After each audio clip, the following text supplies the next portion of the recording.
Netcasts you love. From people you trust. This is Twit. Bandwidth for All About Android is provided by CacheFly at CACHEFLY.com.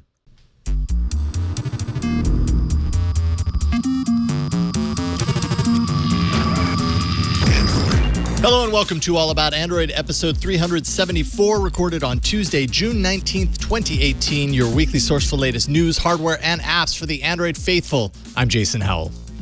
And I'm Florence Ion. Dun, dun, dun. Two of us, but only two of us today because Ron, very last minute actually, sent us messages. He was like, I don't know if I'm going to be able to make it. I'm not feeling very well. I'll let you know. And pretty soon after that, he was like, you know what? I got to call it. You know when it's not right. Yeah. It didn't feel right. And if he had to taste today's Oreo flavor, he probably would have vomited. So, teaser for the end of the show. You don't want to miss it. Don't want to miss it. Joining us, returning to this show. It's been far too long. Yeah, we need really to have has. you back more often than this. David Ruddock, AndroidPolice.com. How you doing, David? I am doing well, and I noticed we all have Pixelbooks. Oh, you're right. We do. I need to. Yeah. I have a Pixelbook pen that I never use. I have it in my bag. You can use it and never use it too. Mine's in tablet mode. I'm using it for the show notes. Nice. Yeah. I mean, hey, so then we're all using the Pixelbook. You've had it for a couple of weeks now. Well, probably like a month now. Mm-hmm. David, how long have you been using the Pixelbook? Well, since they sent out the review in it, so late October last year. Okay. Oh, sorry. Love it. I'm tenting mine for You're tenting. No good reason, and it's not choosing to cooperate. It's my God, your phone was under it. Yeah, that was I feel like I should hyperventilate. Yeah, I very well could have scratched my screen. Whatevs. So what do we think? If you've been using it since October, I've been using it since about the same time. Flo, you're a relative newcomer to the Pixelbook. But I have been using the Asus Chromebook Flip, and I will say that this is definitely an improvement. It's and nice, you can definitely tell that when you pay more money for better specs, it comes across in overall performance. And I now work primarily on this. Yeah, you can. I work primarily, and now I put the Windows PC on another table because I still have to do like all my photo editing and testing, on that rig. That's kind of the limitation that you end up with. Well, this one can handle Lightroom a little better. Yeah. So I have to ask, is everybody on the same page with me as far as the keyboard goes, and it being absolutely a dream to use? Yes. I love the keyboard. That's why I use it, because it's just It's so good. I'm a writer just writing. Especially because my wife not too long ago got the new MacBook Pro and basically those keys have like zero travel to them whatsoever, and they've got this ticky-tacky sound that's just super annoying. And then I Imagine type having on nails this, and on I'm just that like, thing. It's so nice to type on. Yeah, it is. It's wonderful. I can't imagine that. And I like when you're talking about the specs on this device, like you're paying more, but the feel and the experience that you get, like from the touchpad as well, like on some of the lower cost, the lower quality Chrome OS tablets that I've used, the touchpad is a dead giveaway as far as like the level of the quality of the hardware. And if it just feels like a toy, like a plastic toy when you're using it, that's no good. This one is great. So, and these things have Intel chips in them, right? So they do. Yeah, they're the Y series iCores. Yeah, so it's pretty fast. I would say this is it's a pretty quick laptop just overall. Yeah. Now, okay, so this is an Android show. These are Chromebooks, yes, but they also run Android apps. Are any of us living inside of Android apps to any degree on the Chromebook, on the Chromebook Pixel, or the Pixelbook? That's the new name of it. Sorry, I got that wrong. David, what do you think? The only one I really use on any kind, well, there are two. The one I use personally on a regular basis is Facebook Messenger, because there are no Facebook Messenger clients really for most operating systems. As far as I know, macOS doesn't even have one. So, and if you've ever used the web version of Facebook Messenger, like it's kind of garbage. So having Facebook Messenger notifications being able to pop up natively in the operating system is really great. I mean, I don't love Facebook Messenger, but if I have to use it, that's what it's great for. I also use it to watermark photos. An app called I believe it's called what is the name of it? I'm going to find it here. It is really, really obscure and bad. But it does the trick. Add watermark. And the only reason I use it is, and I know this applies to like nobody who's not a photographer or like a journalist, it does batch watermarking. And so that's how I do batch watermarking on my Pixelbook, because the Lightroom doesn't support it. Yeah, not this version of Lightroom. So this is Add Watermark by Android Villa. Is that it? It's got a purple and blue logo Yes. with like a splotchy thingy. Yeah. Add so you get the watermarks. pro It looks version. like a Nickelodeon logo. It has a phone UI. It's just a tiny little thing. It's so janky, but it does work. It supports transparency and rotation and placement and scaling and everything. So it's all the basic stuff you'd want for watermarking. And once I found it, I realized, wow, I can do my entire job at a trade show on the Pixelbook. $219 if you want to go pro on that one. Support or your there's devs. the free version. But this does remind me of one of the things that I find annoying about the Pixelbook in my daily use. That's it. Add watermark free, and then there's a pro version for $219. One of the things that I find annoying, and maybe you guys know the way around this, is very often, like I've gotten really accustomed at my desktop or whatever computer I happen to be on, when I hear of an Android app, I load it up in the Play Store on my browser, I hit install, select my device. Now I have to authenticate who I am, and then it gets downloaded to my phone immediately. This comes up sometimes when I'm on the show and I don't have the app that I need to install, from somebody else until the show is underway. On a normal browser, I can do that, and then it'll say, what device do you want to install it to? When I do this on a Pixelbook, because it runs Android apps, it assumes I want to install it on the Pixelbook. Yeah. So when I try to do that, there's no way for me to like push it. So then instead of me doing it right here where I already have it up, I have to then open my phone and go to the Play Store and search for the thing. So wait, you're you're in the Play Store app. You're not in the Play Store in the browser. I just did a search and it took me here. So how do I? So You got to open it in the browser, play.google.com. 'Cause Yeah. you're in the app. But I just went true. to Google search. Yeah, but you can do two instances of the Play Store at the same time. So you can do the Play Store Chrome app, and then you can do the Play Store in Chrome browser. Okay, so But I'm happy that I brought this up then. I agree with Jason that this is like a major confusion point for Yeah, users, You're though. it is. right. There we go. Now I can do it. I never thought to It do is. that. You're right, David. It's super confusing. Like that's not user friendly for a person who maybe bought a Chromebook because it was cheaper. I mean, but maybe you it know. makes sense. I mean, the OS is designed now to run Android apps, so they want to make it feel as seamless as possible. So great, here's that app that you can now install on your Yeah, but if you're telling me to laptop. buy an ecosystem of devices, I mean, Yeah. I don't know. We're just making excuses for Google. That's what we do here. Hey, that's my I job. don't know about that. Sometimes. We all do a little bit of it. By the way, did I mention Ron not feeling good? Did I Yeah. mention that? Yeah. Okay, well, Ron, 'Cause we're if you're bummed. still not feeling good, I'm sorry, buddy. Feel better. We'll see you next week. Get some rest. This week, we're going to be discussing Xiaomi's chances in the U.S. market.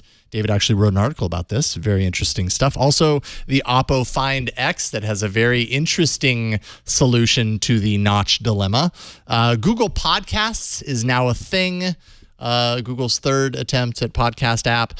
Android messages for desktop.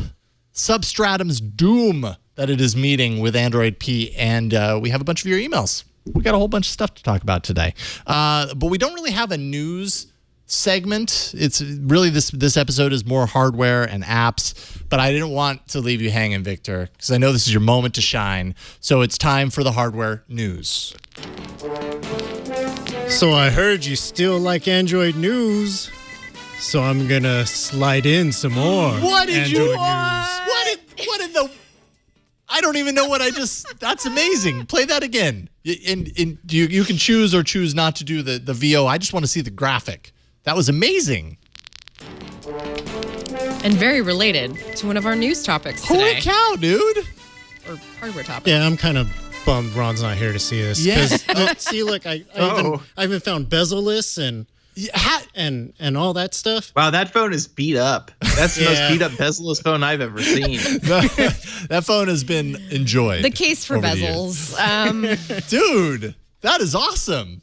I'm kind of in awe right now. Anytime No, that's really cool. That's why I came into your office earlier and asked you if we were still gonna. Yeah, because you looked at the dock and saw I didn't have any news portion. You were like, wait a minute, I just spent all afternoon working on a bumper.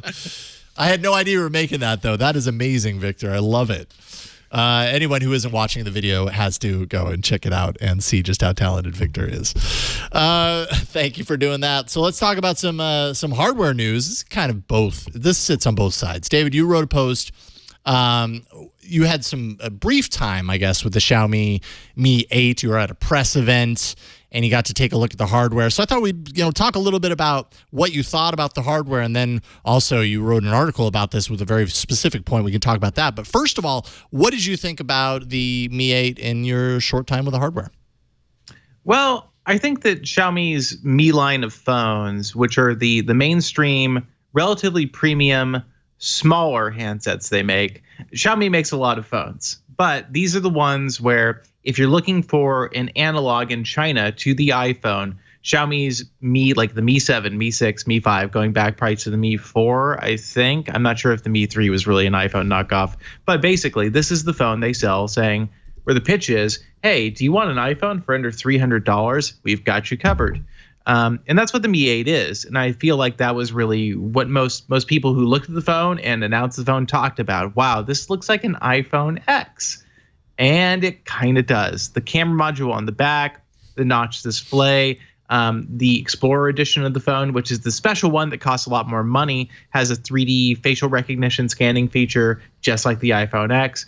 It's a bit shameless. And if you look at the Chinese version of their software interface, it looks pretty iOS-y, and it's not flattery at this point.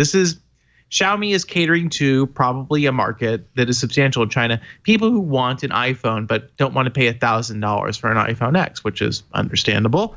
And they definitely seem to be playing to that with this phone. And I think they were pretty rightly called out for it. But the thing is, Xiaomi doesn't sell phones in the United States. It really doesn't sell that many phones in the West. They've just expanded into Europe. And that is a very new thing for them. They're mostly still in Southeast Asia, so China and India being their two largest markets. And the Mi 8 will probably focus in terms of its marketing effort on those two countries. So we're outsiders looking in, certainly. But Xiaomi really wants the Western press to pay attention to its products. And the Mi 8 is interesting. And when you look at the price point and then you look at what's inside it, which is the latest processor from Qualcomm, relatively high-end imaging sensors. It has 2 cameras on the back, this 3D face scanning thing on the Explorer edition. All in all, it's really impressive what they do for the money. I don't think it can be argued that Xiaomi is not making a good case in terms of hardware features versus value dollar. I think that they do that very well. But they have their other shortcomings, and I think those kind of stood out as they were walking us through the larger Mi ecosystem of products. Yeah, you definitely you mentioned in your write-up, I think one of the bigger challenges outside, well, maybe it's not a bigger challenge, equally large challenge. Like on one hand, you have the hardware aspects, the feature set aspects that translate that almost become a mirror of competitor hardware here in the US. If that device were to release here, Apple would have a field day with it, right? Because there are so many reasons why it looks and seems to operate in a very similar way. Like you say, not to the point of flattery, but it feels a little bit more, along those lines. But also about the software, and you mentioned something about this MIUI that they are using is really, it's a software layer that works in that particular market.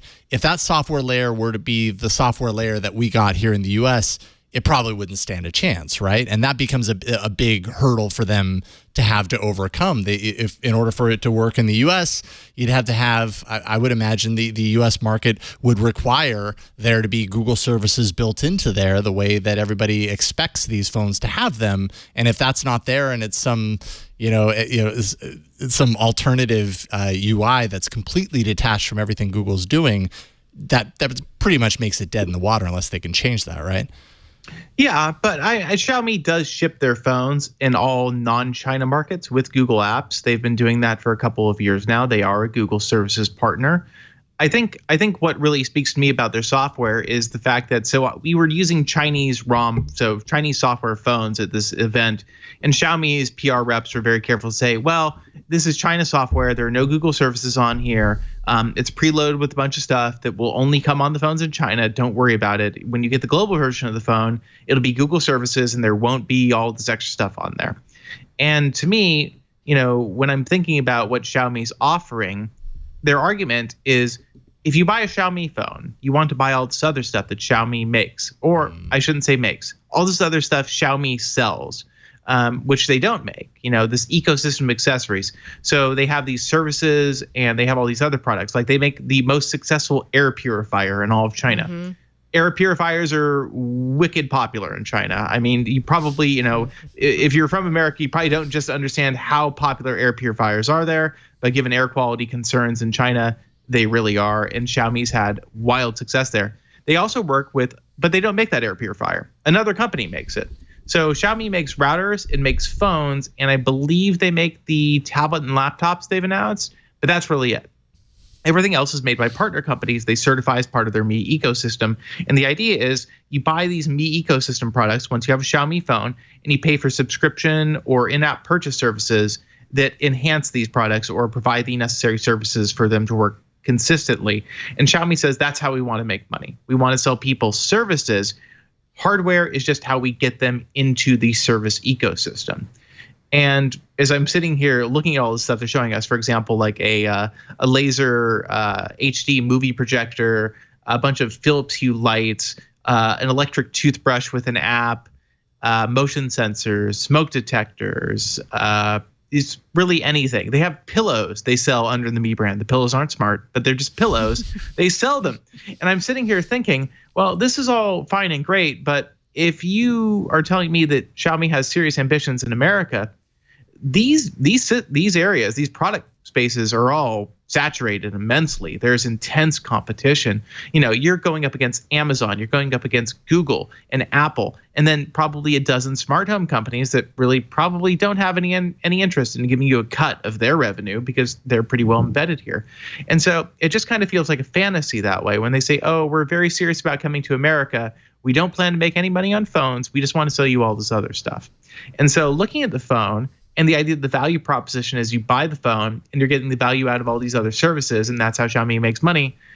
I just don't understand how Xiaomi could ever really work here.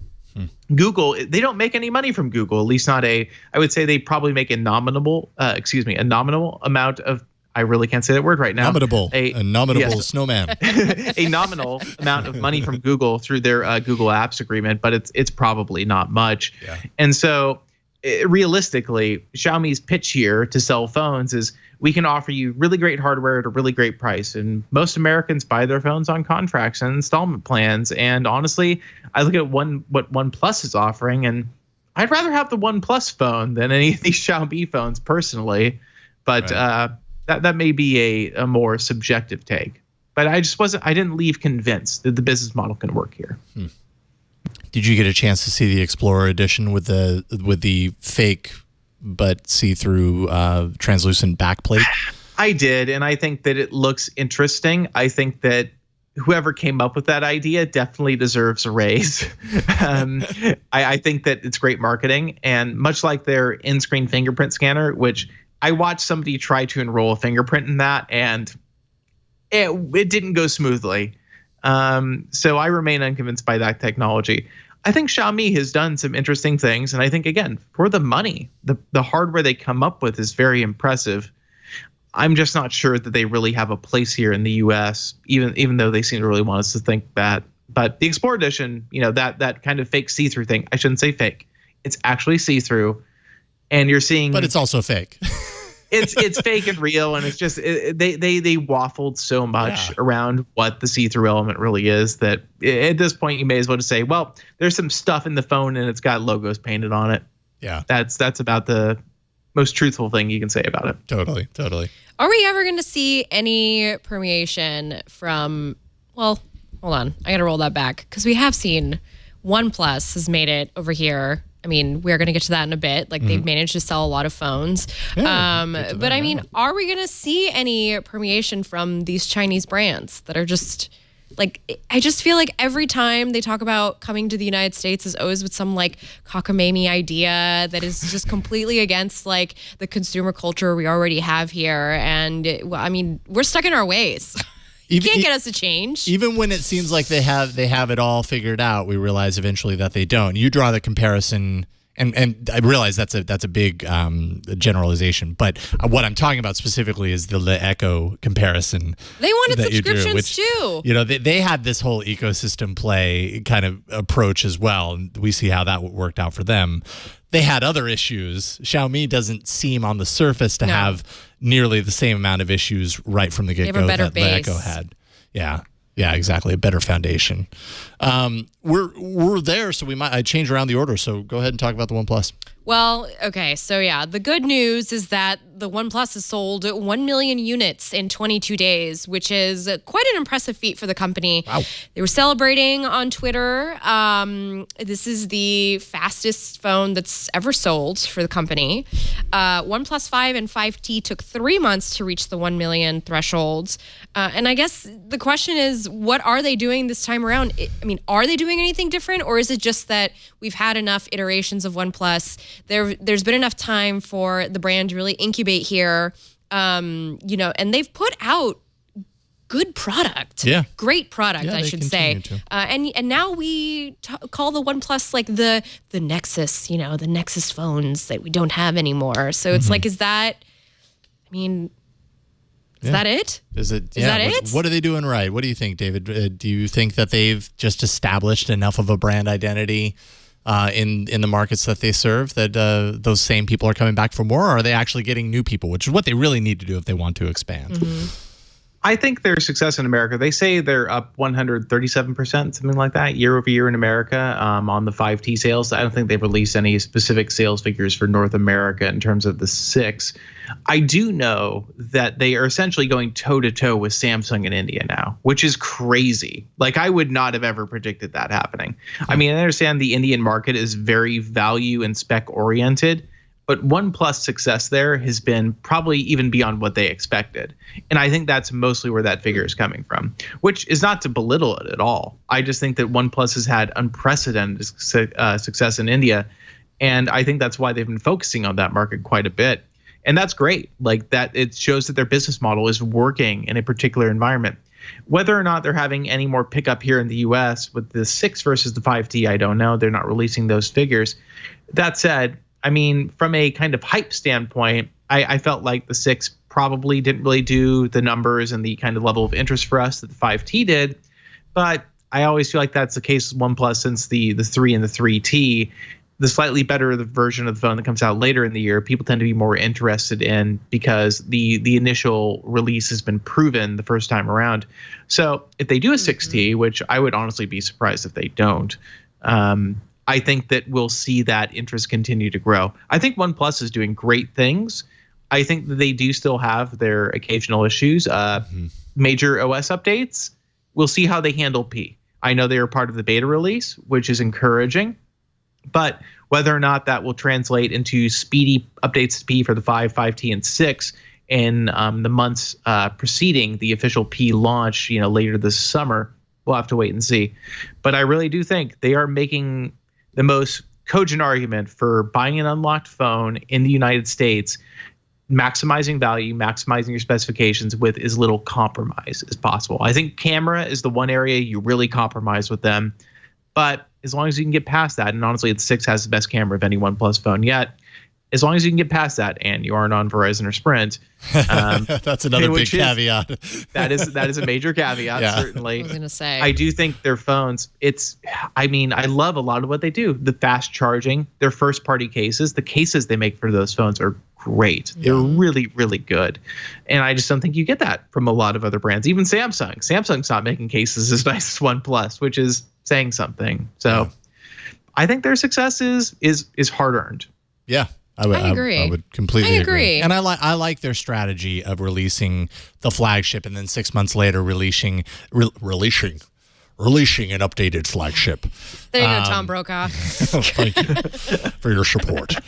I think that strategy is obviously working for them. You know, some people want to have the next big thing, and the 6 is a really great upgrade. They put a lot of thought and time into, you know, creating a design that feels luxurious, especially for the price point. And then they'll come out with one 6 months later that maybe the one 6 months later, you know, it has just a few really nice solid tweaks. It's not a major needle mover, but it's enough to have those people that were sitting on the fence before finally decide to pull the trigger. And either way, people are pretty happy with what they get because the upgrade from one to the next is good, and it's all within a year, which can't be similarly said for a lot of other OEMs where they have a hard time with, you know, or they release so many that it all gets lost in the noise. Well, and OnePlus has really focused itself on having like a premium device. So I mean, they did have the slight little offshoot, the OnePlus X, which will forever be my favorite low end phone. That was like my favorite. I just love that phone so much. The OnePlus X. Yes. I'm trying to remember the OnePlus X. Why am I not remembering this? Yes, the OnePlus X. Oh, okay. It was 2015, October 2015. 2015. That was 3 years ago. This one was not out for very long, though. It was not out for very long. It was released, yes, it was a discontinued like a few months after it was released. Yeah, it was a quick release, but it was so nice in person, and I just really liked the idea of this like $200 premium seeming phone that actually worked pretty nicely. But you know, why focus on that stuff when you could have a bunch of flagship hits? And that's what they did. Sure. And they're just doing the same thing that Samsung does, really, which is launch a phone, you know, in late spring now. That was late spring, or spring is later now. Thank you, climate change. And then launch something around the holidays when people are buying phones again. Yeah, hardware it's another season big time. To go up against Google and, you know, the Note and everything like that. Yeah. Speaking of Samsung's fabled foldable smartphone device could happen next year. We keep hearing this. I feel like every time we talk about it, it's next year. Whatever year you're in, it's the next year. Could be very expensive. The Korea Times report says next year is likely. Estimates the cost at around $1,850, nearly $2,000, which I don't know. Like that seems Sherlock. That seems difficult for me to imagine or understand. But I think the real sad trombone here is that the display, according to this report, anyways, this is all, you know, rumory stuff. The display wouldn't actually be foldable itself, but two separate displays that fold together, like the ZTE Axon M. Also, it would have an outside 4.3-inch panel kind of like the cover of a book, but inside, when it's unfolded, it would be about 8.3 inches of screen, separated in the middle. Inside? Yeah. So there's 3 screens on this. So basically, according to the report, when it's folded up, you'd have your outside screen, that is your normal 4.3-inch panel, you know, for phone things, and then you'd open it up, and on the inside, you'd have 2 different screens with, I'm assuming, a hinge down the middle, although the report says there won't be a hinge, but I don't know how you do that without a hinge when the screen isn't actually folding. It's 2 separate screens, so I'm confused. I don't know how this is any different from the Axon M. I don't want it. Which who wanted the Axon M? Don't bring it if it's going to be like the Axon M. Just don't. Yeah. Because especially after all this time, like I don't know, years in the making. We saw videos like years ago of actually foldable display. Like make it happen. Oh, actually foldable displays, but then you ended up with this like puckering and dimply thing. Okay, so take that to the drawing board. So my theory on this, so Samsung actually, this even wouldn't be the most expensive smartphone they've released, by the way. It's true. So these crazy foldable, the flip phones they've released in China, the Galaxy Flips, they've retailed for over $2,000. Really? I believe there's a special gold version in China that was like $3,000. Right. I don't think there was any real gold involved. I think the idea was just that it's special. Anyway, as far as I heard today, there's a story that they had canceled the kind of Axon M concept idea, and that the Galaxy X, whatever that is, was still on the table. Okay. That said, if they are doing a foldable thing, I can absolutely see them doing a Korea-only launch, essentially. Yeah. Samsung has done that in the past with phones like the Galaxy Round, which, if anybody remembers that is the taco phone. So it curls up. Yeah.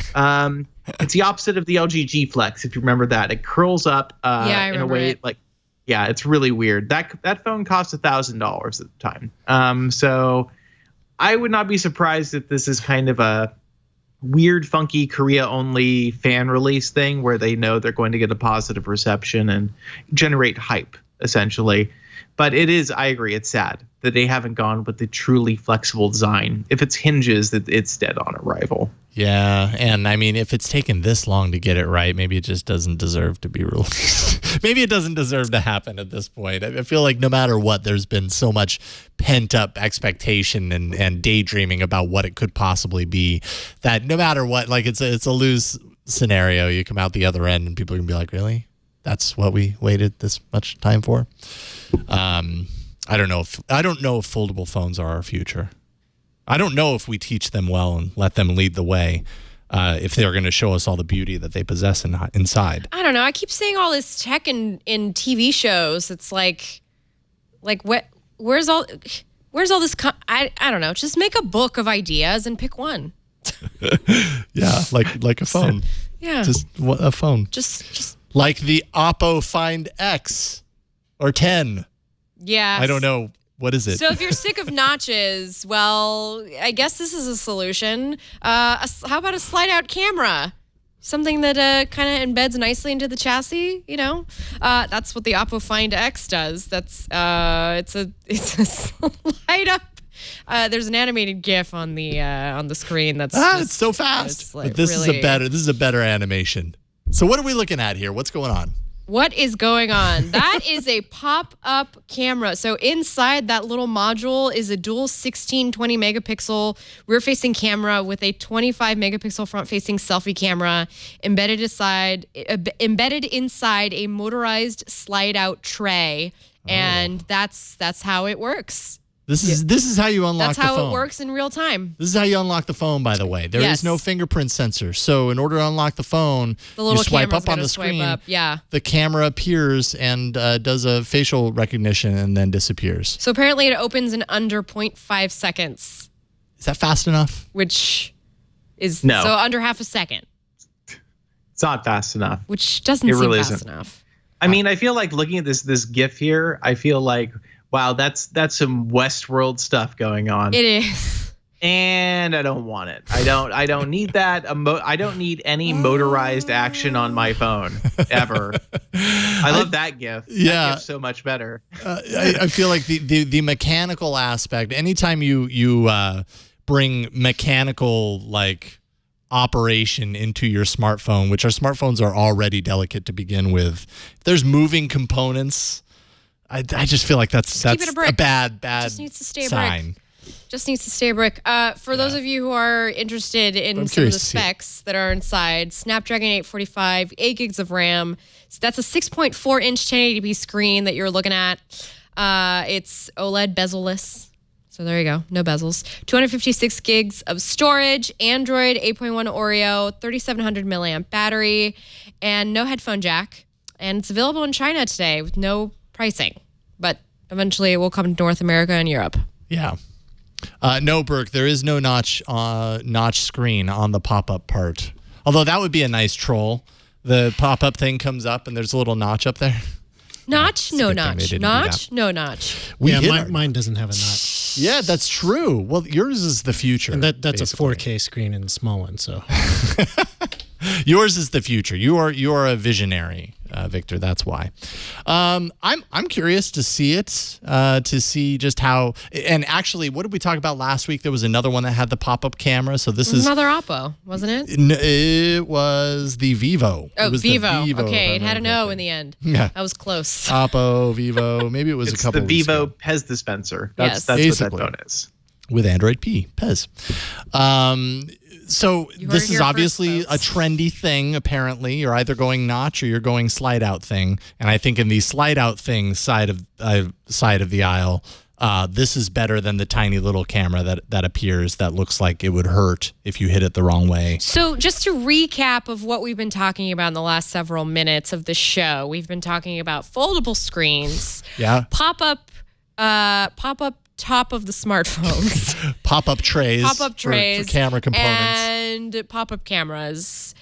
Do any of these sound enticing to any of us? Because I'm not really enticed. But it seems like a lot of this has to do with broadening our screen real estate. So are all of these concessions important enough for broadening our screen, giving us more screen real estate?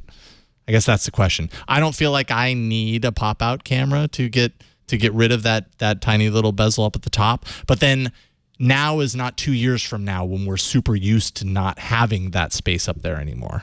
You know what I mean? Oh, you think that's going to be us 2 years from now? 2 or 3. Well, I mean, right now we're very used to the bezel-less sides, and I'm sure 2 or 3 years ago us would have been saying like, that looks kind of neat, but it's not necessary. I don't mind having bezels on the side, blah, blah, blah. And now like we're super used to it, it's hard to go backwards. So I'm just saying we'll probably Do you know be in how the hard same it place is a to couple move years from now. icons from screen to screen without a bezel on the side? It's really hard for me. Man. To just drag it and hold. And to go all the way to the edge. Hold I don't know. until it moves. What do you think, David?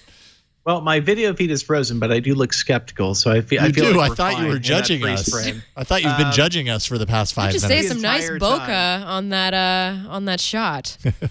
Yeah. I feel like when I look at these sorts of things, the question I ask is this improving the experience of using your smartphone in any kind of substantial way? And the answer is obviously no. This one probably makes it worse. And even if it doesn't make it worse in somebody's opinion, it definitely is not making it better. I don't see any way this makes using your smartphone better. Yeah. It's a moving part, which is just something else to break. Yep. Not that I think that there's anything inherently unreliable about these little electric motors that they're using. I just think that it's a gimmick. And when it comes to gimmicks, Oppo has a history. If you remember their N series of smartphones, the very first one didn't have a motorized camera, but it had a camera you could flip physically with your hand. I remember that because I went to China to see that phone, and I vaguely remember being there. But then they came out with a sequel, and that one had a motorized flip action. Yeah. And so you would press the flip button, the camera UI, and it would just flip the whole camera sensor around. And I just thought, wow, this seems like something A, that could break, and B, I'm not getting anything else out of this that I'm not getting out of a front-facing camera. It was just Vivo and Oppo both feel like companies that are definitely on the forefront of engineering for engineering's sake.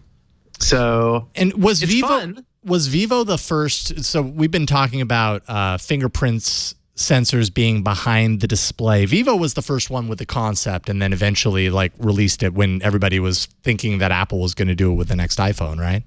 Yeah, and that's using Synaptics technology. Right. So Synaptics is their supplier, and I remember at CES I actually looked at that, and they showed me that Vivo concept phone with Synaptics technology in it. And so and then Oppo. So Oppo and Vivo have this very interesting relationship where they're owned by the same parent company, but they're technically competitors. So it's kind of like a Hyundai Kia thing, right, where like they're the same car, but not really. And also they would definitely the other company would definitely prefer you to buy their car. So it's interesting to see how they basically come up with two takes on the same concept of a bezel-less phone. Huh. I wonder what the strategy is there then when you're doing that. Making money. Making money, but pitting both of your business units against each other with their own innovations. Like if one figures it out and cracks the code, does the other company then do that too? Because now they're all... they share technical resources as far as I'm aware. So there's software and like board designs and all that. Supply relationships. That's all. Right. That all seems to be shared. Wow. And they also have the same master, so they have to make the master happy. And well, that certainly brings a lot of competition to the table. Brother versus brother. Yep. I think I know. All right. Let's move on from hardware into apps.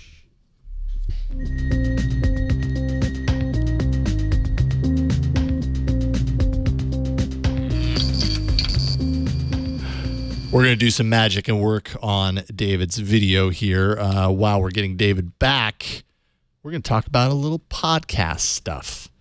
Hey, so I used this app on the way here. Oh, you did? I did. So this app would be Google's podcast app. Yes. What did you think? I thought it was very confusing that it wasn't available for me on Android Auto. So I didn't use Android Auto on the way here. But don't worry, I didn't touch my phone while I was driving. You queued up a podcast on Google's podcast app. And so then I'm Oh. drove. going back through Beverly Hills 90210, my favorite show in the entire land. And also listening to my girls at the 90210 Blaze who did podcasts for that. So, I wanted something to listen to on the way here. And so I decided it'd be a good way for me to try out the Google Podcasts app. And I mean, thus far, like the best thing about it is the interface, really. Yeah, the interface I really like how pretty simplistic it is. It is. It's a pretty app.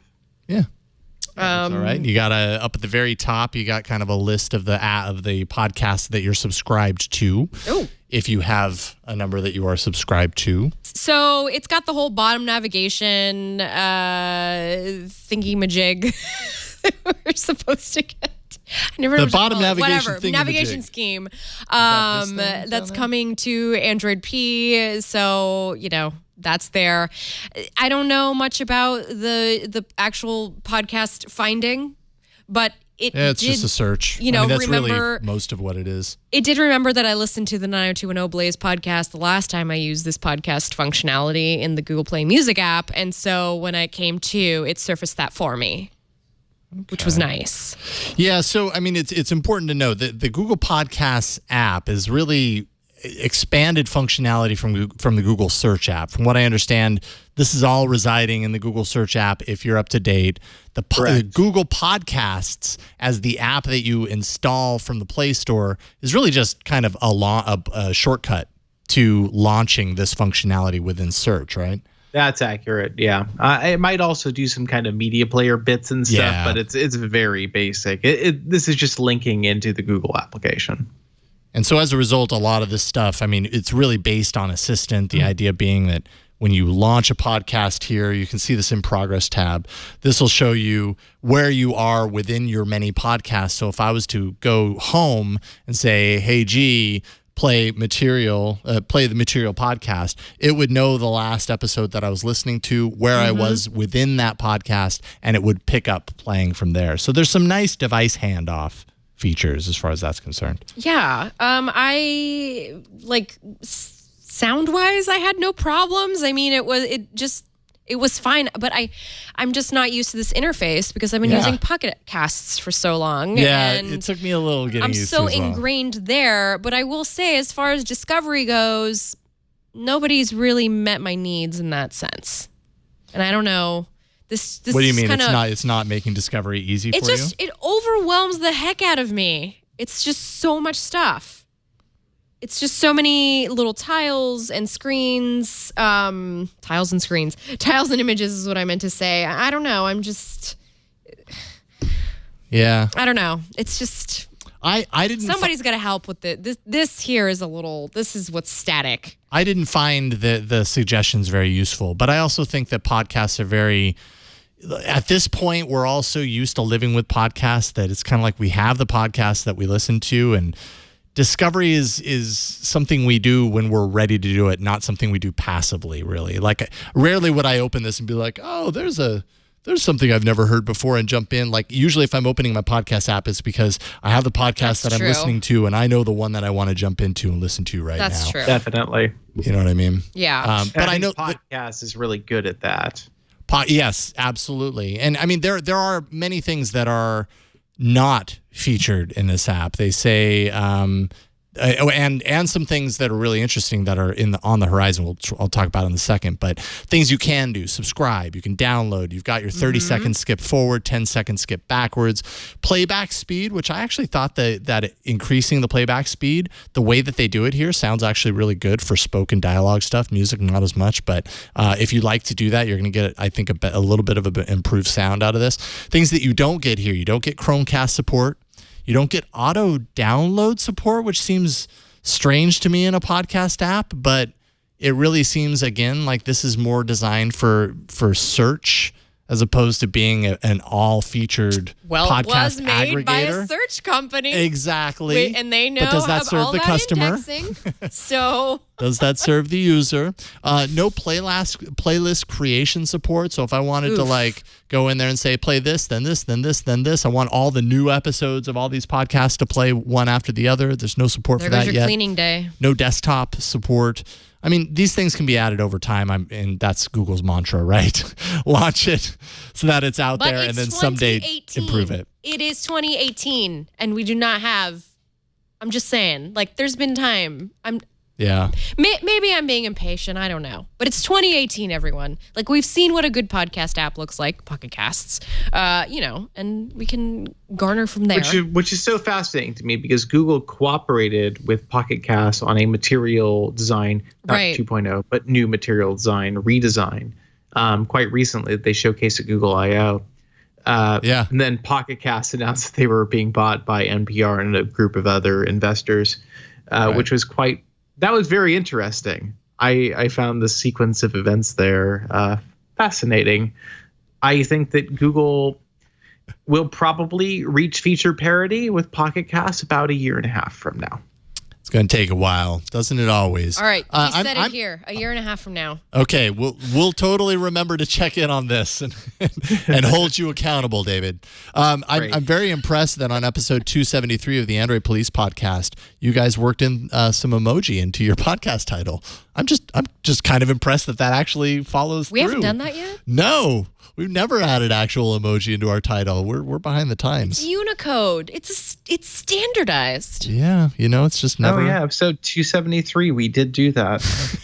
I'm surprised that didn't cause something to explode somewhere. Wait, hold on. No, wait. Actually, it did because our download numbers are like half of what they usually are for that episode. So no way. Break. Yeah, I don't know. That might have caused a problem somewhere. Yeah, well, you notice you did never do it again. So that was a nice little. We did just get a chat note. Experimental message. No, we can't do that. Yes, Patrick De La Hanty here, who manages all of our podcast metadata stuff, says we cannot do that, and probably for that very reason. Possibly. It's important to talk about what Google plans to do. We've talked in the past about Google's kind of recent reinvigoration around podcast, and that heavily involves search. It actually explains why this podcast app is appearing inside of the Google search app, and that's that Google plans to sick its AI onto podcasts in a number of creative ways. For example, one example is that if you subscribe to a podcast that was not in your native language, AI in the future is going to be able to do speech to text and then translate that into your language, so you can read along with closed captioning in your own language, so you can actually listen to podcasts that are not in your native language.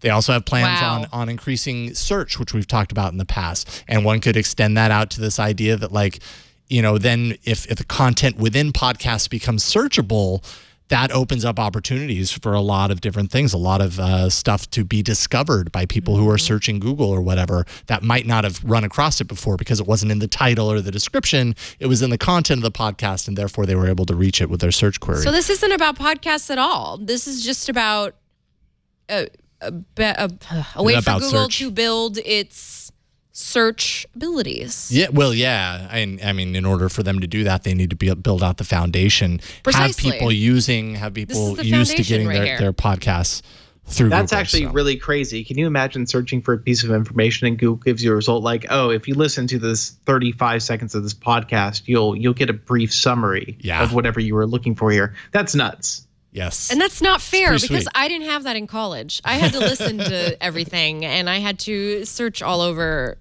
Well, yeah, and I've worked in podcasts since 2006 now, and one of the recurring challenges year after year after year over all that time was, how do we make the content within our podcasts reachable or searchable? And the only way to do that was to get it professionally transcribed, and that's expensive, especially when you're producing hour to hour and a half shows multiple times every single day, every week, every month of the year. We talk a lot. Yeah, we do talk a lot. Sometimes a little too much. Yeah. So anyways, Google's solving a lot of this with this. So it's a little underwhelming now. I think I'm interested to see what it turns into. I don't think it's a replacement for Pocket Casts or whatever your podcast aggregator happens to be. You perked up my ears. Now I'm like, well, Now that makes total sense. This is just the foundation. Yeah. I think that once they can get the integration sorted out across all platforms, because they said like, oh, we don't have any plans to bring this to iOS, which I call BS on. Like, you're wrong, Google. You definitely do have plans to do that. You just haven't decided you're going to do them yet. Of course, you're going to bring. You don't know that you are, but you are. You don't know that you're going to do this, but you are. You're definitely going to do this. So I think once it syncs across your Google Homes, your Android TV, your Android Auto instance, and your phone, and maybe you have a tablet or a Chromebook. Once it does all of that, it might be harder to separate yourself from. Pocket Cast is great, but the number of services it's going to work seamlessly across, Google will probably always have better control over. So there is that. And honestly, that's one of my biggest frustrations with podcasts is I realize, I really want to listen to this podcast, but I don't remember what I was listening to it last on, and I don't want to scroll through 15 minutes where I thought I might have been in this, hour and a half long show. Right. Oh, I've listened to this. Fast forward 5 minutes. Oh, I haven't heard this. 2 minutes later. No, wait a minute. I have heard this. Okay, I got to skip. Yeah, that's no fun. Google would have that figured out, at least to some degree here. So, just another app of confusion. Considering there's so many podcast apps out there. Yes. All right. What else? Speaking of confusion, messaging on Android. Go. Is this? Oh, well, yes. Messaging on Android is very confusing. I mean, we've established that long ago. But Android Messages got a web client this week, which I tried desperately to get to work today, and the update would not. I tried the APK and everything. It just did not populate for me on my phone for whatever reason. So I can't demo it for you, but you can try and demo it, which is Android Messages for the web. Air horn. Imagine there's an air horn in there. And just for effect, it works exactly like it does on Allo. Scan a barcode and boom, there you go. It's on the internet. You've got your messages on the internet. QR code syncing. Other new features include gift search, which I also don't have, smart replies, which I do have, and previews for links, which I also have. And I have to say, those last two features were, I was seeing those pop up like 2 weeks ago. Yeah. So I think they were just rolling out slowly around the board. There's also a new feature that makes two-factor authentication via SMS easier with an auto copy for those codes. So I've also used this. Yeah, and I've had that happen when I was using Hangouts for SMS, and a two-factor code would come through, and I think I would recognize this only happening on Google apps, so Google figured something out that other apps didn't. But once that message came through, the app would recognize it instead of me having to copy it and put it in. It would kind of do it for me. It's nice when that happens. You put a little note in our doc that says Allo was abandoned for this, basically. Yeah, that's true. Was. It's true. Which this is what you get. Let's not do the funeral march yet, okay? No more Allo. This is what you get. Let's not do the funeral march yet. All right. So I've used this. I have it enabled on my account, and which if you want it, I've got a great tip. Just contact your best Google PR rep, and you'll have it immediately. Oh, okay, that makes sense. It's super great consumer advice. Everybody like listening, sprinkles. do that. It's magic sprinkles. It's magic sprinkles. That's correct. I would say that so far, I use an app. When I was on here last time, I recommended an app called Pulse. So this actually ties directly in. Pulse is it's a synchronized text messaging app. It stores all of your text in the cloud, and then there's a web interface you can use on any browser to continue your texting. And basically, it sends messages down to your phone, and then your phone sends them as SMS or MMS. Problem was, SMS was unreliable in terms of sync across devices. So if you had more than one phone they were using at any one point, it was just horrendous. Downloading and syncing everything every time you signed into a new phone was really terrible. And MMS basically may as well not have worked at all on the web. It was just like super broken. It could try to download an image, but it almost never worked. This works. MMS images download perfectly. I've not had any problems. The interface is nice and smooth. There are no weird load times or anything. Everything seems to be pretty real time. So when you're using the web interface, it seems to initiate an active connection with your phone. So that it really is instantaneous, because you get a notification on your connected phone, hey, Android Messages is in use on the web. this persistent notification. It goes away if you leave the tab idle for like 5 minutes. So I would guess this is probably using a non-trivial amount of battery on your phone to have this tab open and used all the time. That said, it does mean instant gratification. Everything syncs across really quickly. Images download. Everything seems to work right. And that's what I wanted. And so you can have multiple PCs remembered. You can only use one at a time. So if you have it open on your desktop and you switch over to your laptop's going to say, hey, you've got this open on another PC. Do you want to switch to this one? And it'll say yes. That makes sense. It does. Your device would connect to one computer at once. Right. And you're only using one computer at once, and they want it to be abused, obviously. Right. So overall, I feel like messing around with this, they seem to have done it pretty well based on limitations of SMS. Once RCS kind of comes into the fold, assuming it really ever does, I really hope it does, this could be the Hangouts replacement that I wanted. We'll have to wait and see how long that really takes, though. We'll have to wait and see. That is a tag that can often be applied to Google. That is a tag that can be consistently applied to Google, unfortunately. Really, that's the underlining theme of our entire series. Wait all and about see. Android. Wait and see. Wait and see. It's true. It's true. We all know that. And when it happens, it'll be announced on a Wednesday to be discussed all about Android the following Although, Wednesday. hey, Google learned. They put out podcasts this morning. It's true. Right? It was this morning or last night? Anyways, It was right this before morning. the show. It was the first thing I saw when I woke up. I saw a little thing, which is bad. I was on Twitter first thing, but don't do that. APK.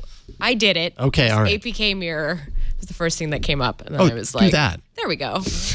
Yeah, I'm just every don't morning wake up I'm just in going to check Twitter, but- APK mirror. Yeah, don't Actually, wake up that's in a good Twitter, idea. but wake up in APK mirror. That's actually okay. a great idea. Why not see what new apps are out there? Yes. Start your morning with APK mirror each and every day. Those would make great cereals, like just like little marshmallows that look like fave app icons. APK-Os. Yeah. APK-Os, yes. Delicious. Custom theming with Substratum in a rootless method was, if you remember, we talked about it on the show, it was made pretty easy with Oreo. It didn't require a root. It was kind of nice. You could do this little process. I think you install the Andromeda app and do a quick connection, and then you could do it all without root. But then Android P came along with a new security-minded approach to system overlays, which is the method used by Substratum to install those custom themes on Oreo devices. Android P allowed overlays to be installed, but only those done by the system. And you couldn't even force a third-party overlay with root on Android P. Substratum posted a petition. Users signed it in droves. And now Google has stated once and for all that the Overlay Manager Service, OMS, would not be available for generic theming outside of device manufacturers. So this is a feature that manufacturers are capable of using, not meant for the everyday user or the device hacker, enthusiast, whatever you want to call them.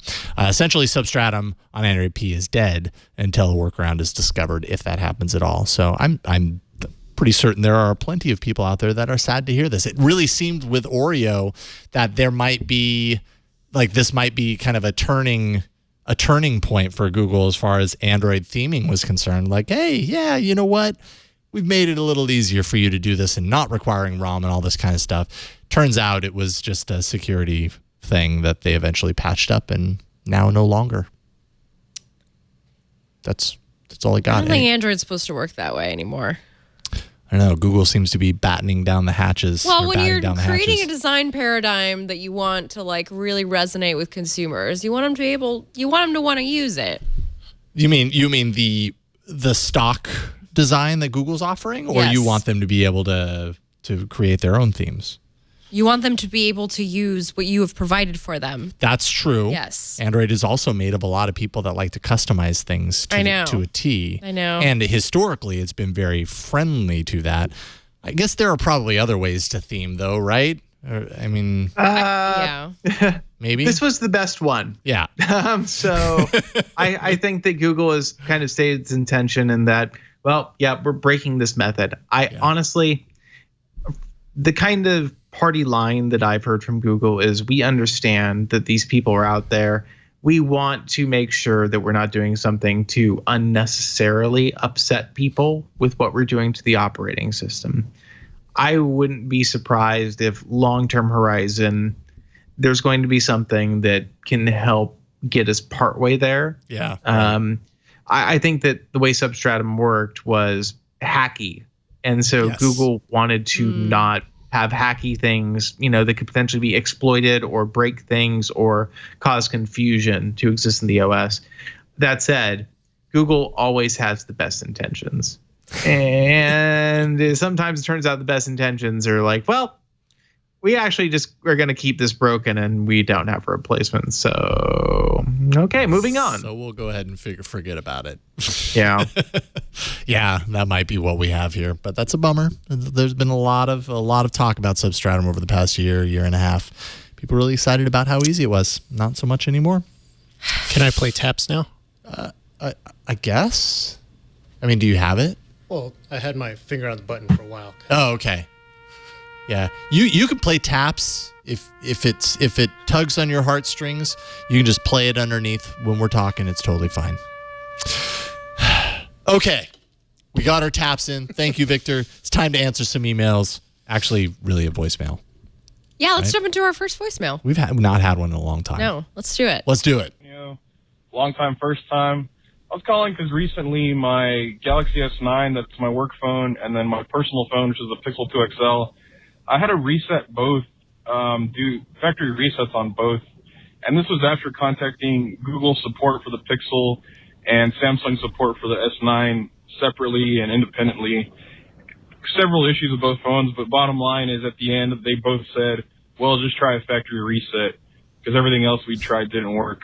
There was Wi-Fi issues on the Pixel and just general slowdown on the S9. So my question to y'all is, do you think there's ever any hope of this not being an option to where, that's not the last straw of having to reset our phones?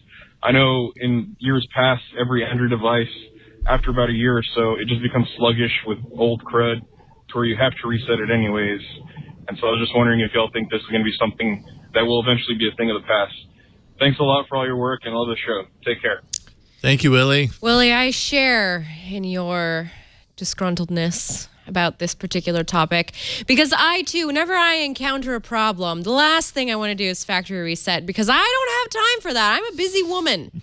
I have things to do. I have a household to run. I have a business to run, and I need things to run. And I can't be interrupted by a factory reset. And unfortunately, when you ask for help, usually from your carrier, where many people buy their phones in America, the first thing they'll tell you is to factory reset because it does work. Yeah. In most instances. It does. It really does, generally speaking. That is whenever I hear somebody, my phone is doing X really weird thing that clearly is not a widely experienced bug. Have you tried just erasing everything on it? And nobody likes to hear that answer. No. And I think that probably that's something to do with the fact that Apple has kind of trained people out of that, in part because on iPhones, actually, basically what ends up happening is people take their phone into the Genius Bar, and that's what the person at the Genius Bar does. They reset the phone, and then they do a restore of all the data on the phone, so your messages and photos and your app data and everything. On Android, that's harder to do. Unfortunately, I feel like with smartphones, that really does tend to be the best solution, is just to erase everything. And Samsung, actually, of all the brands, I would say probably right now does among the best job. If you're going pixel to pixel, like if you have a Pixel and you factory reset it, Google's over-the-air restore is pretty good. It backs up SMS now, so like it's pretty complete. You're gonna have to sign into a bunch of stuff. That's the bummer. But beyond that, it works pretty well. And then Samsung's Smart Switch or whatever it is can restore pretty well too. But yeah, that's always what I go back to is, yeah, you've got a factory reset because honestly, probably what's happening is you have a rogue app going on, and a lot of people don't end up knowing what the issue is. So it's a consistent issue on Android, and it's still what I recommend most often. Yeah, and even what Willie was talking about as far as like the year later crud that builds up on your phone to the point to where factory resetting just kind of seems to start you from square one again, which is something that I, as a device reviewer, encounter very infrequently because I'm always hopping from device to device. So there aren't a whole lot of times that I experience that, but I know exactly what you're talking about. I've been there. I have maybe the opposite problem is that I'm always using different devices, so I always have to set them up. So it's like I'm factory resetting, and I will just say to that, well, it's just part of my job. I'd commit, except it's my job to play with all these devices. And I will give Google credit, especially, and Samsung, you're right, has done a good job of this. They've really worked on making it at least less painful when you have to factory reset everything and being able to kind of restore some of that stuff from the cloud. I think I talked on the show a couple of weeks ago about how the OnePlus 6, when I set it up, it created all of my apps from a different phone and logged in on a lot of those apps. I didn't even have to log in on them. They were just already logged in. It took the pixel image. Surprised me. Of everything.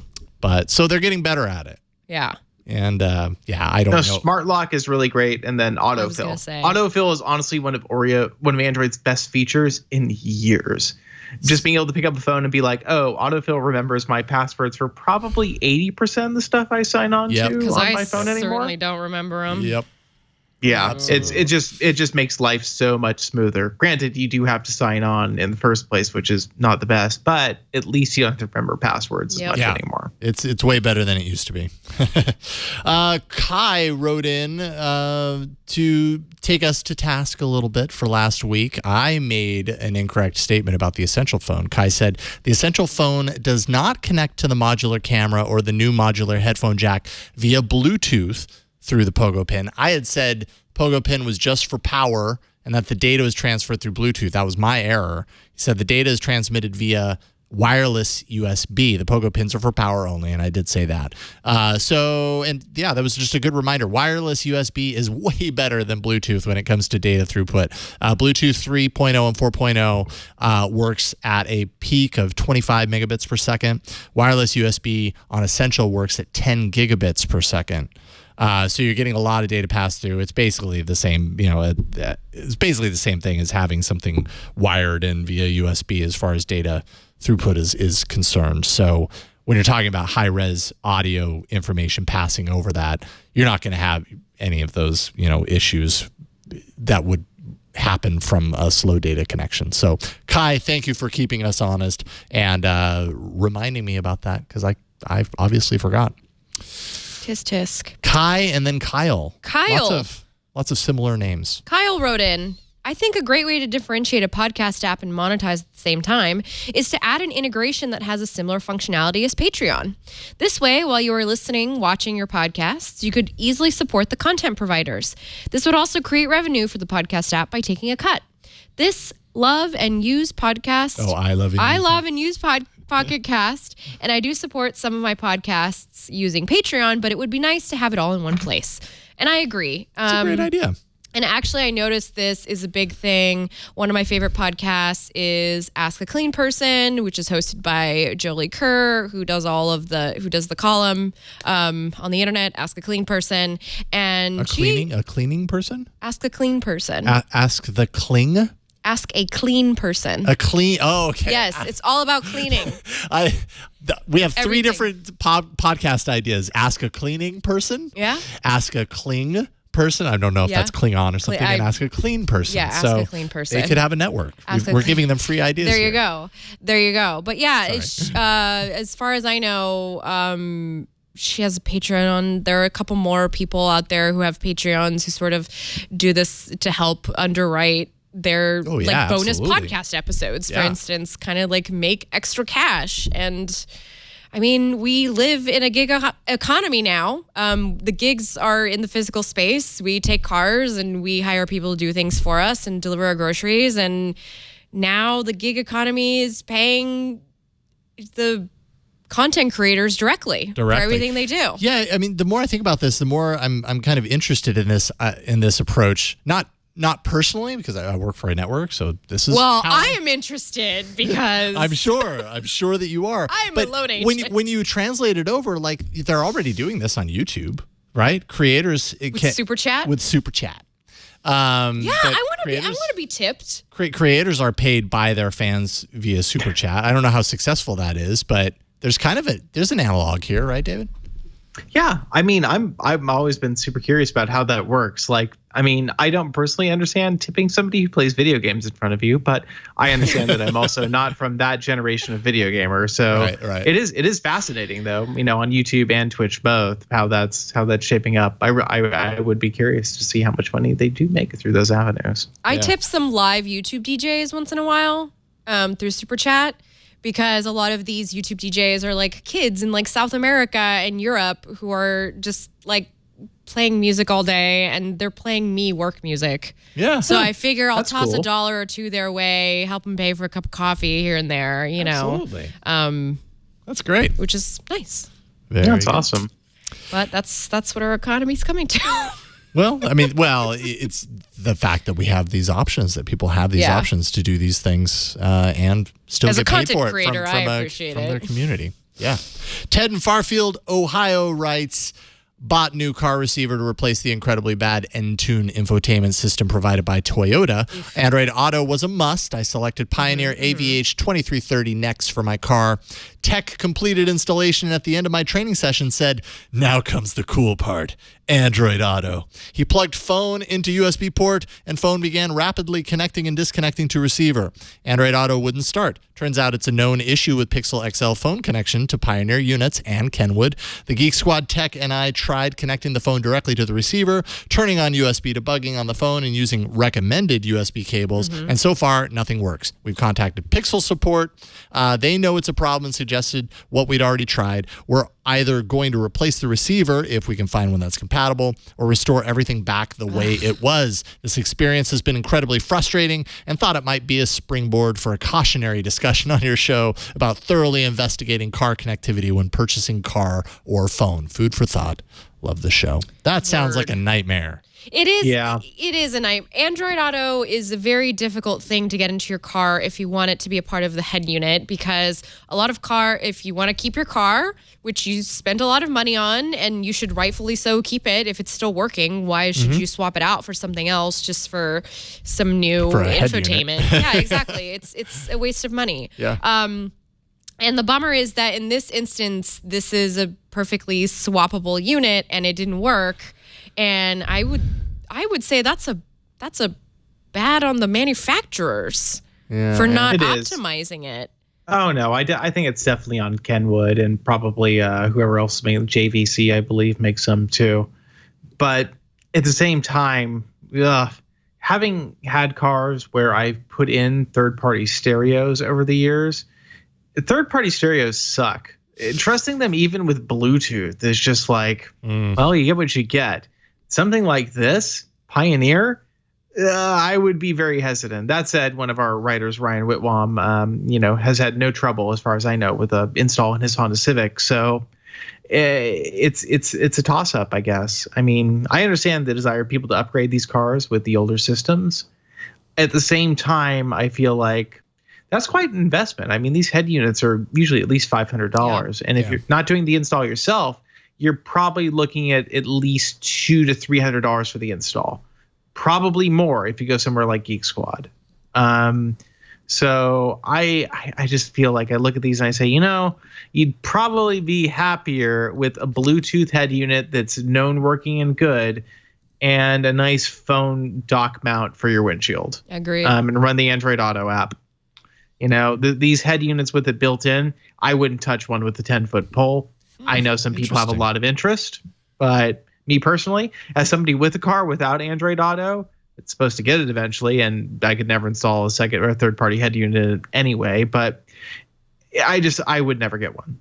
I would absolutely have no interest in that. Wow. Yeah, I can't even upgrade the head unit in my car. I would in a heartbeat, because the one that's in there right now, the stock one, when my kids a couple of years ago, when they were too young to know what they were doing, shoved a CD in there and it got stuck. So now all I can do is radio. That's all I've had in there for 2 years. So Wow. whatever. I have an external speaker and I figured a way around it, but I would love to swap it out, but There's I can't. an aux port in there somewhere. No, there isn't. It's No? 2005. It was the year before they started adding aux ports. So I had actually You hacked could it. totally splice one in. I hacked it. I did that. I hacked it. And the only way to tap into the audio system was through the CD player. You had to have a blank CD playing. And when they got a CD stuck in there that will never come out, it canceled that. Take it Now, out of their find a college fund. Find a good car audio place and be like, I want to splice in an aux jack into my car. You can totally do it. Probably like $80. Yeah, Serious. I've done some research. I think I've kind of given up at this point because I actually spent a couple of years trying to get creative with it and figuring it My out. husband did that. He fished out my aux port because I had an iPod connection in there, like a proprietary 30 pin, and I'm like, yo, I'm not using this anymore. Yeah. Like, we need to get this out of here. But this brings a really good point in that when it comes to cars, there's so much disparity in the user experience. I don't think the Tesla model of the giant iPad screen is really feasible for a multiple number of reasons. Also because I just think it's incredibly unsafe to have that many things blaring at you while you're driving. Huge screen. Yeah, well, you're supposed to have tangible buttons there for a reason so you could pay attention to the road, not look at the screen. And I noticed that too when I have Android Auto on, that I'm usually looking at the screen on my phone instead of the road. And we got to decrease distractions on the road, not increase them by making these things difficult to use. And I'm getting a bunch of suggestions in the chat room. I should finish my thought on this, which is that the head unit in the car, because now that we're car audio, all about car audio, the head unit in my car is like 100% embedded into the AC dash. unit. Oh yeah. So you one get piece. out the Dremel and some measuring tape and you cry. Basically, I take a sledgehammer to it because there's no way around it. I found some kits that cost like $1,000, and I'm just at that point I'm like, you know what? It's a 2005 car. I'm not spending $1,000 on my car stereo. Yeah. I've got a solution. It's fine until we upgrade the car, which won't happen for a very long time.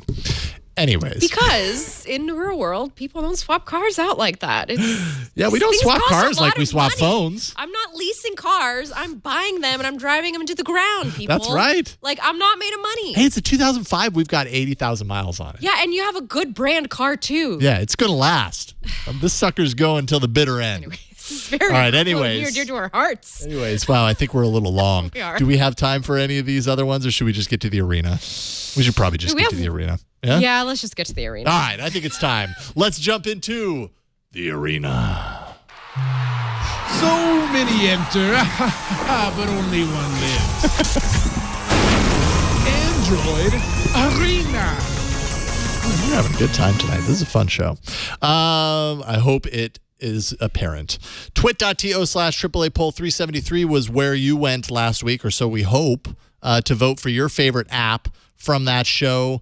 And Otter Voice Notes was the winner. 40%. That was Ron, right? All right, go Ron. Go Ron. As payback, you're not on tonight, so you're going to lose some points because you're not here.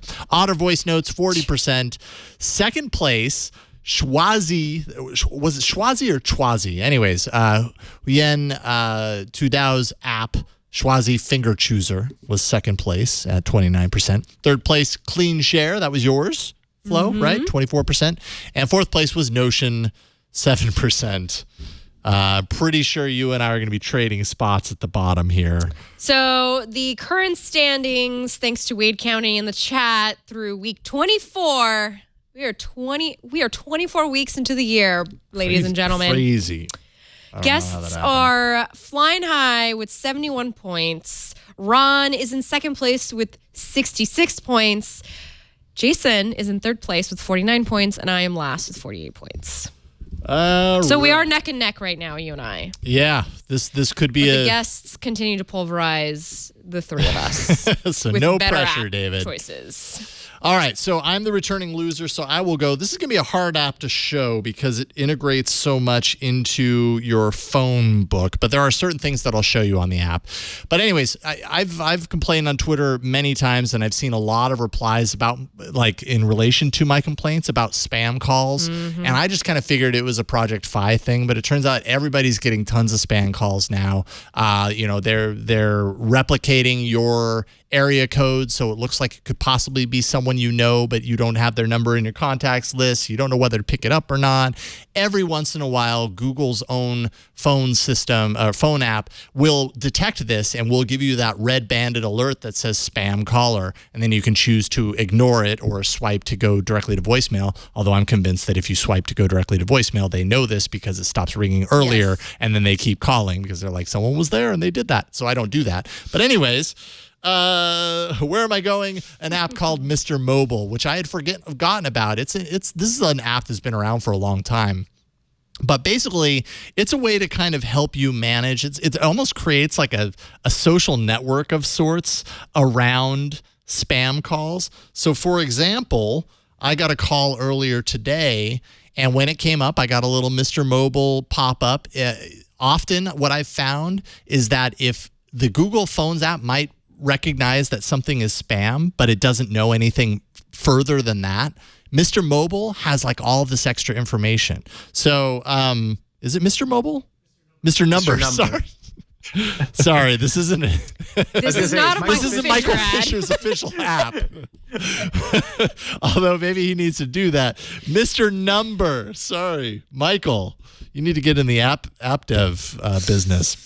Mr. Number. There we go. Thank you, chat room. So Mr. Number will give you all of this extra information about that incoming call. So, for example, I got the call. I think it was a red band thing inside of Google, inside of the Google phone app. But Mr. Number had an overlay that allowed me to actually actively block it. So the next time that phone call comes through from that particular number, if it recognizes it, it will just send it directly to voicemail. So I don't even see it and I'm not bothered by it. But it also gives you all of these user reports. In this case, on this one particular number, there are 50 user reports. Says my account has been hacked. Microsoft scam, Windows scam regarding Microsoft on my computer and something being obsolete, and on and on and on. All these people that got a number from this right here, don't call it, please. Don't call it and tell them that they suck. All of those people have reported here about this spam or scam call. And so you have further reason to understand and believe that this is actually a call you don't want to touch with a 10-foot pole. And you can also, make those reports as well. I blocked the call. I don't need to worry about it. You get some extra information as far as like where it's actually coming from and all that sort of stuff. But I could report it. I could say what it is, general spam, give some information as far as what it is.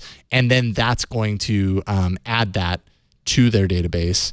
And anyone else that gets a call from that number, they're going to be able to ignore it. And that's kind of the awesome aspects of Mr. Number. Not Mr. Mobile, although that also makes sense, but it's Mr. Number is what it actually is. And I'm trying to think if there's other aspects to this. I mean, you're able to, do a lot of just analysis on your incoming calls, be it scam and fraud calls. You can choose whether to block them or to show a warning and give you some of that extra information on the incoming call so that, if you don't want them to all be automatically blocked and sent to your voicemail, you can still see them and then choose what to do on an item by item basis. But it's pretty great. It's called Mr. Number. And you should check it out. And maybe it gives you a little bit of extra information that the Google phone app does not. And it might give you the information you need to ignore that call that's coming in. Mr. Number. All right, David, your app I do not have installed because it's a Samsung app. But tell me why it's awesome. Tell our listeners why it's awesome. Uh-oh, hold on. Tell us again because I think you were muted. So this one is only for those of you with Samsung phones, and I was muted. Anyway, so this app is called Good Lock, which you've probably heard of it before if you've been a long-time Samsung user, or at least if you're somebody who's used Samsung's apps in the past. Samsung previously had this really cool app called Good Lock on its phones. It would let you customize the lock screen on the phone quite a bit. It also did some other stuff. We heard earlier, like I think late last week or early this week, that, Samsung's working on a new version called Good Lock 2018. It's been years since this app's been around, probably like 3 years.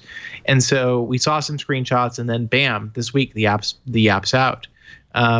So it doesn't just let you customize your lock screen, although it does do that. And there's a lot of stuff you can do with the lock screen. There are other extensions you can install into the Good Lock app. Lockstar, Quickstar, Task Changer, and Routines.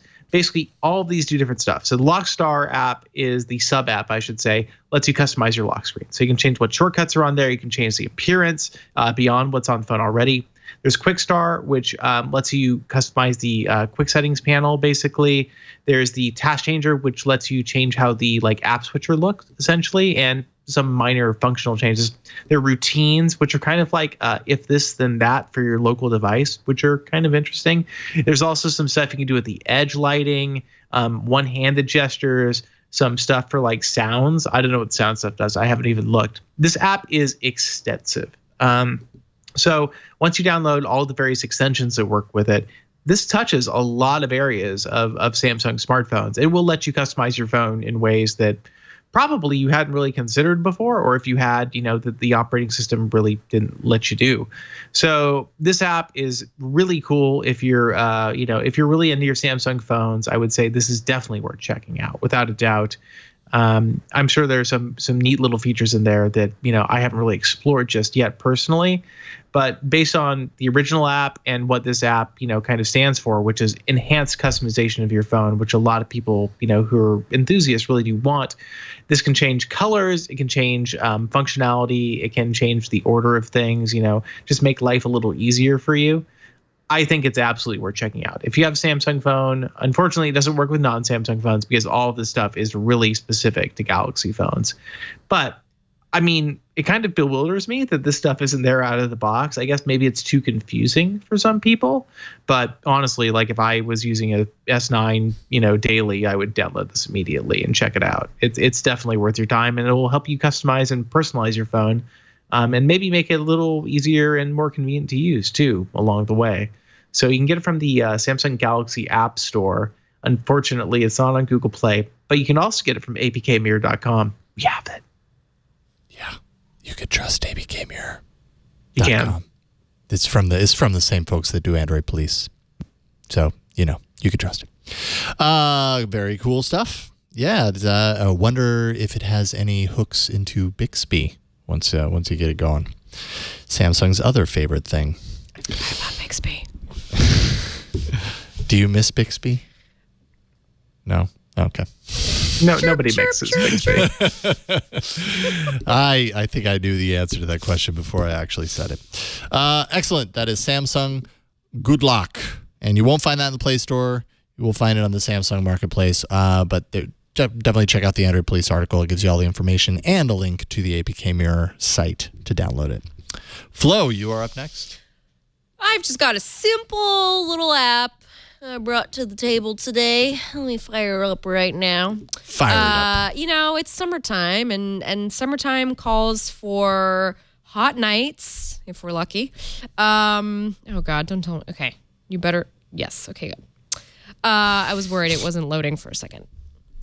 So summertime calls for warm nights out in the backyard, hopefully not too much light pollution, and while you're just looking up at the stars and seeing what's going on up there.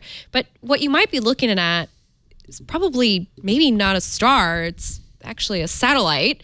And well, if you want to figure out what satellite's flying over you, there's an app for that. This app is called Satellite Tracker. I just, was cruising around in the Play Store for some tracking app, something to add to my folder with my flight radar. And I found this one. And it's a pretty simple satellite tracking app.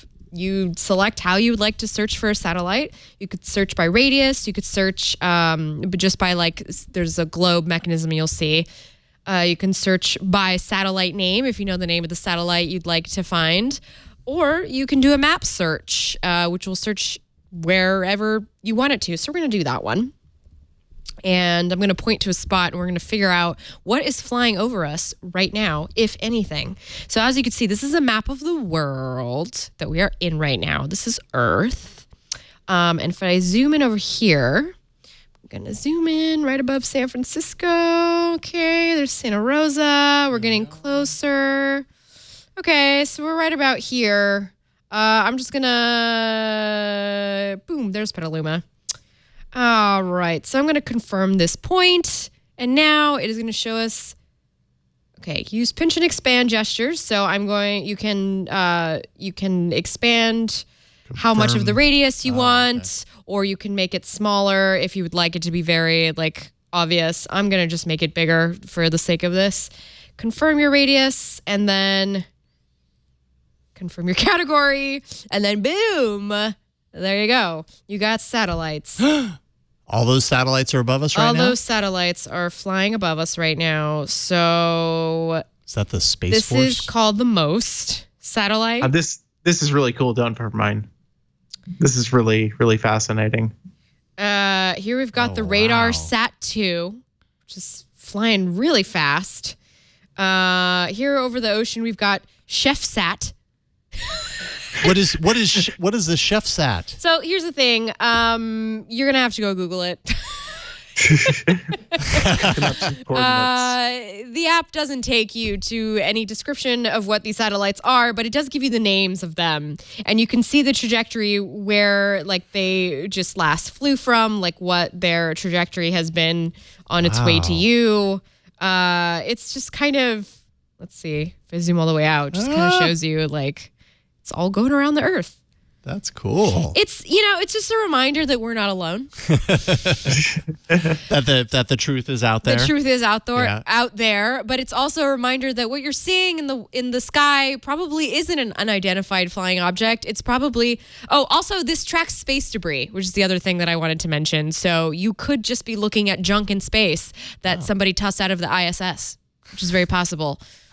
Dear astronauts, please stop polluting the space. We're running out of space. Quit polluting it. I saw the other day one that said asteroid, which I was like, I wonder if that's an asteroid. So obviously you have to go and Google these things, but I think it's just a fun little free app. It does have ads, but you can contribute 99 cents, support your devs, $1. You could probably make that up in Google surveys. And you can do auto refresh if you need to kind of refresh that up. And it's just a very simple app. Neat. Figure out what's flying up above you. I like it. I always want to know. The truth is out there. Satellite Tracker is the name of that app. And the ChefSat is a cost-effective, high E-frequency satellite, according to NASA. I think NASA might know. Yeah. Well, that would explain why it's flying over us, maybe, right? Beaming down.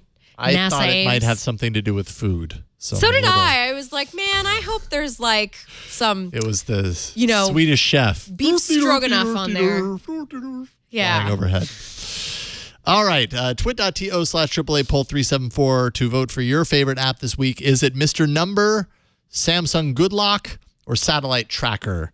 I'm wondering if I put Mr. Mobile on the vote, on the poll. No, I did not. Okay, good. Mr. Number is there. Well, that's what it should be. Maybe he would have won if he would have done that. Yeah, he would have won if that was the case. All right, you can place your vote at twit.to/AAA poll 374, as Victor is about to do right now. Satellite Tracker gets Victor's vote. Because Victor is a Bay Area kid like me, and he knows sitting outside at night and watching those stars. Don't you, Victor? Yep. There you go. That was such a ringing endorsement. No, it sounds cool. Sounds fun. It does. Yep. Right on. All right, we will check in on this next week and see if the guest can pull through. Although it's a Samsung app, that might be a limiting factor in some way, shape, or form. Why did you have to put that into the environment, Jason? You didn't have to put that into the world. I'm just saying. Just saying. You didn't have to put that out there. You're right. I didn't. I don't know. I'm saying voting for the satellite app, so honestly, yeah, probably wasn't a great idea. Well, and we did throw have to do a mulligan very last minute. My apologies on that. But regardless, the guests are running away with it this year, and so even if it doesn't, you're lifted up by all the other guests that are doing amazing as well. So y'all win. If one of you wins, you all win.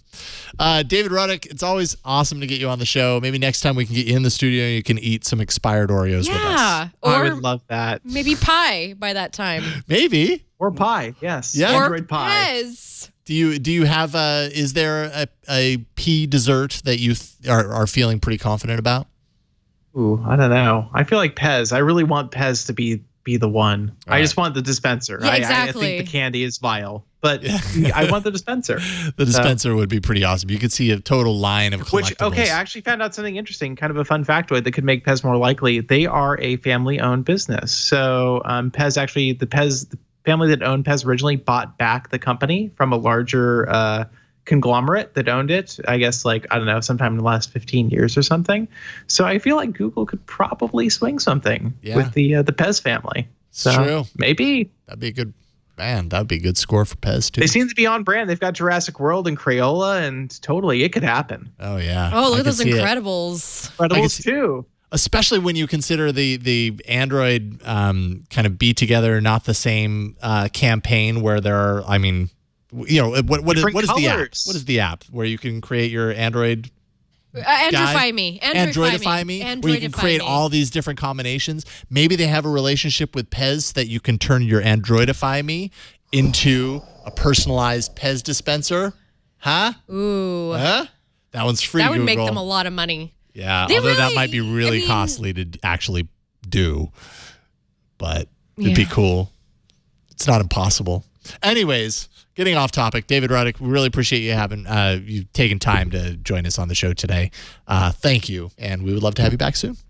Thanks for having me. Really enjoy being on. Absolutely. Tell people where you want them to follow you, because I know things have changed. I don't want people to follow me on Twitter, but if for some reason you want to do that, it's RDRV3. I've simplified my Twitter handle. So yeah, I'm there. I'm also on AndroidPolice.com occasionally, I guess. I work there or something. I don't know what the deal is. Yeah. You probably find David all over AndroidPolice.com. You probably already do, actually. But again, David, we'll have you back very soon, and we appreciate it. And next time we'll get you up here. Great. Thank you. Thanks. What about you, Flo? What's up? What's new? I'm working. You working? I'm working. I'm Okay. working really hard right now and know how. Like really, really hard. Oh. Really hard to secure all those things for know-how. Megan and I are working behind the scenes to bring you this great summer show about the Internet of Things. So tune in beginning July 5th. That's the day after the great Independence Day of our fair country, the United States of America. Please tune in. And also tune into FlorenceIon.com, where I blog about my work, and I don't know, maybe I'll blog about other stuff. I'm just writing. You're busy.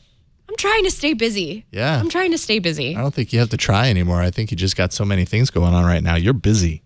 No try about it. Only Yeah. do. Yeah. Right? Precisely. Didn't Yoda say that or something? Yes. Yeah. Did he? Yes, something like that. Victor, save me. What did Yoda say? Pretty much along those lines. There is no try, only do, or something like that. Trust no one. The Either truth way, is out there. either way, Luke didn't listen to him, so Yeah. It's true. He didn't. Fair enough. Victor, thank you. Appreciate everything you do, including creating awesome surprise bumpers for us. Thank you for doing that. no problem. It was fun. And you can find me here on the Twit Network. Do lots of shows here each and every week. Also, yellowgoldmusic.com if you want to check out some music that I spent some time making. You can. It's there, but it's also on Spotify and Google Play Music and probably YouTube Music and other places. Just do a search for Yellow Gold if you want to find it. But that's it for this week. Voicemails can be left. Like we got a voicemail today. We never get that. You can do that. 347-SHOW-AAA. You can send us emails at AAA@twit.tv. Find us on Twitter. We're at Android Show. Arena Apps List can be found at twit.to/Android Apps. All the apps that we talk about are listed there. So you can find links to those apps from there. Show notes and past episodes can be found at our show place on the web, our one page that has everything you need, twit.tv/AAA, including a header image that always cracks me up. But all the information there can be found. You can also get links to all of our past episodes, subscribe to our show in audio and video form And find us on Twitter there as well. If you want to watch us live, you can do that. Send an email to tickets@twit.tv if you're going to be in the area and you can come sit in. Or probably what you're going to do is check it out live on the internet. That's every Tuesday starting at 5 p.m. Pacific at twit.tv/live. That is it for this week. We'll see you next week on another episode of All About Android. Bye, everybody. Bye. Teaser Oreo. No.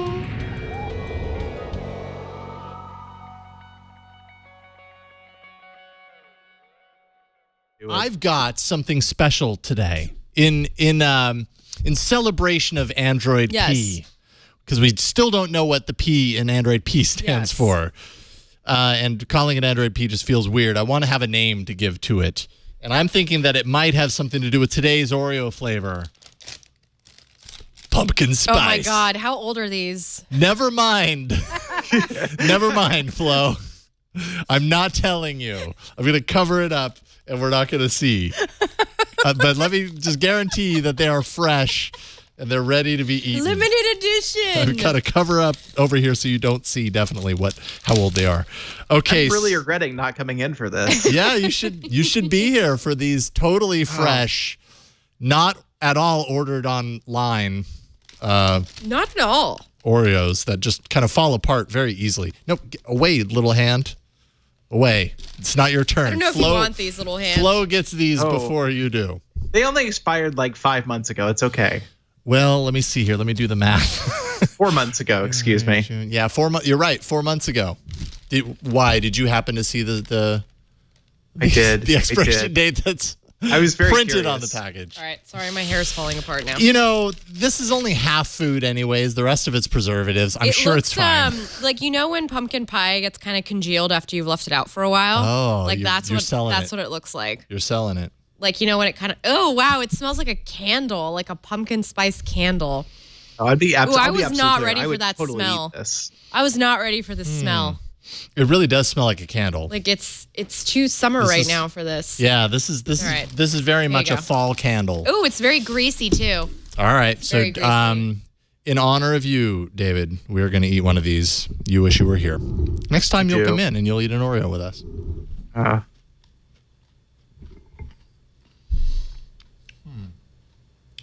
Is the P for preservative? I will say the cookie itself is maybe not as crispy and crunchy as it would be. These are awful. That's unfortunate. I'm not finishing this. This is awful. Well, you guys are chewing on that. Are you ready to regret opening that package? I don't know why. What are you about to tell us? These are the prices on Amazon right now for. Oh boy, we could have made some money. Whoa. Now this is a 2-pack though. Oh, still. Yeah, no, I didn't pay that much. I've been known to pay a lot for Oreo cookies and get them shipped in very large boxes. I'm not doing this anymore, Jason. I'm not doing this anymore. You don't need to. Are there people who collect these like Beanie Babies or something? I think probably so. This completely baffles me. Yeah. I mean, you can buy outdated, as evidenced by this package. You can buy outdated. And also, Oreos I think online. the reason People they're just not have them laying around crunchy is because they're stale. That's what I mean. Like it's normally it would taste be like really crispy and crunchy. Maybe crispy is the wrong word, but crunchy. Why aren't Oreos hermetically sealed? I mean, they should be for maximum crisp. You'd think, but we are eating them 4 Little months after the hand, expiration. you don't want these. Trust me. Go for it, little hand. Those are yours. Okay, I You want can everybody finish to the see bag. I'm not finishing this. Yeah, this I don't So is much about this show has changed. I'm not sure I'm good with this appearance anymore. Don't worry, this is post-show or pre-show. I need to put some goldfish in my mouth so I can I'm throwing that in there, which I'm going to throw away after the show. Yeah. I'm sorry. Yeah, I think it's been almost a year since you were on last, and I don't know if we were doing the Oreo tastings last time you were on. No, I don't think so. But I have seen them, and I do envy all of your Oreo tastings. I would like to try all of the flavors. I bet I would hate most of them. I think after a while, you just kind of get numb to the flavors. I think at this point, I hardly taste was not anything. numb to this flavor. This flavor.